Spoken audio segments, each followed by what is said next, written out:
ഉൽപ്പത്തി 4-ാം അധ്യായം നമുക്ക് ആഴത്തിലുള്ള മുന്നറിയിപ്പ് നൽകുന്നു. സത്യാരാധന കൈകൾ കൊണ്ടല്ല, ഹൃദയത്തിൽ നിന്നാണ് ആരംഭിക്കുന്നത്. ആദാമിനും ഹവ്വായ്ക്കും 2 പുത്രന്മാരുണ്ടായിരുന്നു. കയീൻ കർഷകനായിരുന്നു, ഹാബേൽ ഇടയനായിരുന്നു. ഇരുവരും ദൈവത്തിന് യാഗങ്ങൾ അർപ്പിച്ചു. ഹാബേൽ തൻ്റെ ആടുകളിൽ ആദ്യജാതനെയും ഏറ്റവും മികച്ചതിനെയും അർപ്പിച്ചു. ആരാധന ഒരു ഭക്തിയും ഹൃദയംഗമായ പ്രവൃത്തിയുമായിരുന്നു. കയീൻ ഭൂമിയിലെ വിളവർപ്പിച്ചു, പക്ഷേ അവൻ്റെ ഹൃദയം ശരിയായിരുന്നില്ല. അതിനാൽ ദൈവം ഹാബേലിൻ്റെ വഴിപാടിനെ സ്വീകരിച്ചു, പക്ഷേ കയീൻ്റേത് സ്വീകരിച്ചില്ല. കയീൻ കോപിച്ചു. ദൈവം സ്നേഹപൂർവ്വം മുന്നറിയിപ്പ് നൽകി, പാപം വാതിൽക്കൽ ഒളിച്ചിരിക്കുന്നു, നിങ്ങൾ അതിനെ മറികടക്കണം. എന്നാൽ കയീൻ മുന്നറിയിപ്പ് ശ്രദ്ധിച്ചില്ല. കയീൻ തൻ്റെ സഹോദരൻ ഹാബേലിനെ വയലിലേക്ക് കൊണ്ടുപോയി കൊന്നു.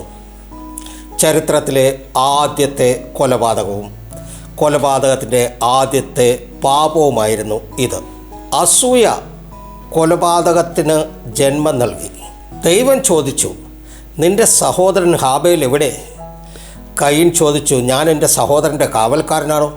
ദൈവം പറഞ്ഞു, നിൻ്റെ സഹോദരൻ്റെ രക്തം ഭൂമിയിൽ നിന്ന് എന്നോട് നിലവിളിക്കുന്നു. കയീൻ നഷ്ടപ്പെട്ടു, നാട് കടത്തപ്പെട്ടു, ശിക്ഷിക്കപ്പെട്ടു.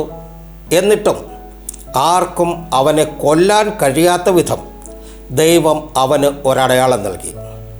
നീതിയും കരുണയും കാണിച്ചു. സേത്തിൻ്റെ ജനനം. ഒടുവിൽ സേത്ത് ജനിച്ചു. അവനിൽ നിന്ന് ദൈവത്തിൻ്റെ നാമം വിളിച്ചപേക്ഷിക്കുന്ന ഒരു വംശാവലി വന്നു. ഉൽപ്പത്തി 4 നമ്മെ 3 ശക്തമായ പാഠങ്ങൾ പഠിപ്പിക്കുന്നു. 1. ആരാധനയുടെ മൂല്യം ഹൃദയത്താൽ നിർണ്ണയിക്കപ്പെടുന്നു. 2. അസൂയ, കോപം, താരതമ്യം എന്നിവ പാപത്തിലേക്കുള്ള വാതിലുകൾ തുറക്കുന്നു. 3. രക്ഷപ്പെടാനുള്ള ഒരു വഴി വാഗ്ദാനം ചെയ്തുകൊണ്ട് പാപത്തെ ആധിപത്യം സ്ഥാപിക്കാൻ ദൈവം നമ്മെ മുന്നറിയിപ്പ് നൽകുന്നു.